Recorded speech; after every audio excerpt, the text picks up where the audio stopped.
Jalen Hurts and the reigning NFC champion Philadelphia Eagles, neither of us picked them to win it all. At least Michael had sense enough to pick them to go back to the Super Bowl and lose to his Bengals. I have the Niners beating the Bengals in the Super Bowl. But at least I did say Jalen Hurts should have got co-MVP because that was one of the best Super Bowl performances, albeit in a losing effort ever. Reeta, save us from ourselves. Tell us you at least are picking the Eagles to get to, if not win, Super Bowl 58. Yeah, I picked the Eagles to go to the Super Bowl. Smart.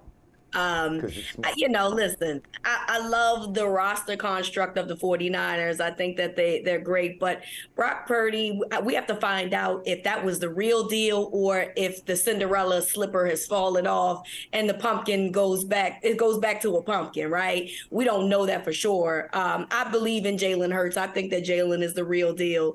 And so that roster is also so very good. And then they upgraded the running back position, went and got DeAndre Swift. I just really love their roster. Brian Johnson now is the offensive coordinator, somebody that I've really been fond of when he was the offensive coordinator at Florida. So I'm going with Philly as the NFC representative to repeat themselves going to the Super Bowl. Now, are they going to win it? We got to find out. But at least I have them as the NFC representative.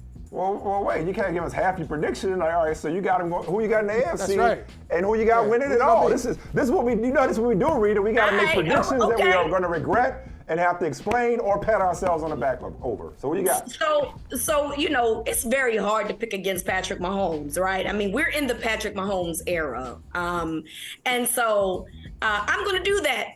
Just because, right? Everybody else is picking Patrick Mahomes and the Kansas City Chiefs, and you would be smart by doing that, but I'm not going to do it.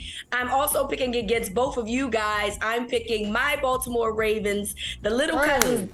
That's what I came to hear. Philadelphia to represent the AFC as a wild card.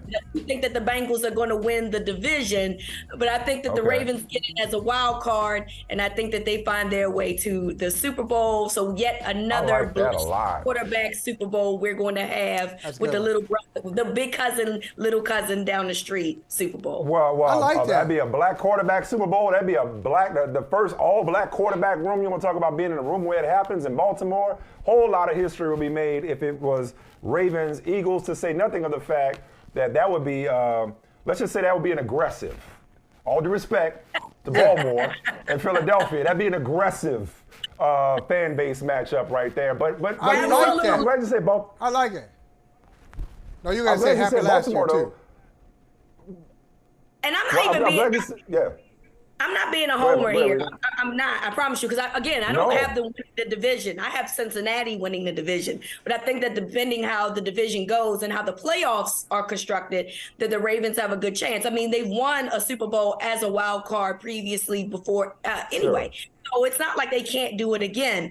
But ultimately, I just think that this team is really good. Cincinnati, for me, my concern in the playoffs is that they lost two really good guys in the back end in their secondary, and I don't know how they're going to overcome that. They do have a decent pass rush, but on the back end, if you can move the ball on them, it's going to be essentially who's going to score the ball the most and get the ball last in order to move forward. And if they play a team like the Chiefs again, you're going to have to bet your money on Kansas City. Or even Buffalo if they're not playing in Buffalo. Because I feel like Buffalo might have a better chance if they go to Cincinnati. We saw what happened when they went to Buffalo. That didn't work out well. That didn't go well. But what I want to say about the Ravens, though, real quick, is like, we talked about Caleb Williams and Deion Sanders being the most interesting people in college football, and there's a lot of great stories and storylines and narratives in pro football. Mike, we spent the whole offseason pretty much a lot of concern about Lamar Jackson's future. And not only did they get him locked up, but they gave him more weapons. They got to open up the offense. All you hear is love coming out of the Ravens locker room when it comes to Lamar and Todd Monken. I'm just fascinated to see if there's another step for a former MVP to take as a quarterback. Guys, Mike, what say you? Well, I think there's definitely another step because he hasn't had everything set up for him just to be ultimately successful. I think and Reeta, you know this better than both of us, I think they've relied on his athletic ability so much that it's not the reason he's gotten hurt, but at times he's had little choice but to break out of the pocket and rely on his legs because he hasn't had all of the weapons necessary. It looked like they did a really nice job. Not only did they bring in Odell Beckham Jr., but Zay Flowers is a great draft pick. That's my choice for Rookie of the Year right there. Offensive Rookie of the Year. He's going to get it. All right, what a great addition. What a great addition. But I will say this. Reeta, you were talking about, Cinderella. I want to give you props on Brock Purdy. And you see if it's a Cinderella story. The original Cinderella story is the sisters, those hating sisters came in. They had those callous feet. Feet were too big, trying to get into the slipper. And like Princess, like, get out of here. We know it ain't you. You know it ain't you. That's Brock Purdy. Like messed up dogs trying to get up there. I'm the one. No. Get out of here. We know who you are. You're just a hating sister who's about to get exposed. Disrespect. So I am happy. And on the Cincinnati tip, didn't they always, I like you shouted out my guy from Ohio State, Von Bell. He left. But part of the reason they made the draft pick they did a couple years ago, I can't remember, it's escaping my mind, kid out of Michigan, hybrid corner safety. The Bengals drafted him for moments such as this. So, yeah, you lose Von Bell and others, but your draft picks are going to have to step up and fill in the gap. I agree with that for sure. I definitely agree that, now this is the time, right? But, Jesse Bates losing a guy like him is huge. So I'm just curious to know how they'll overcome that. And that's the interesting part. It's hilarious. Are you calling me the ugly stepsister?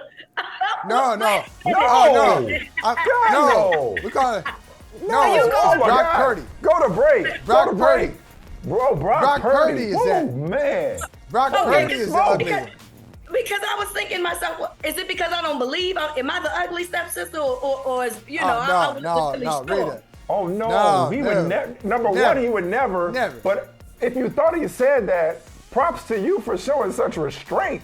I'm surprised you didn't jump in and start cussing out immediately. Immediately. You be like, you go right across that box that's separating us, and you probably dive on me. I'm expecting you to dive on me if I said that. She was real patient. God, no.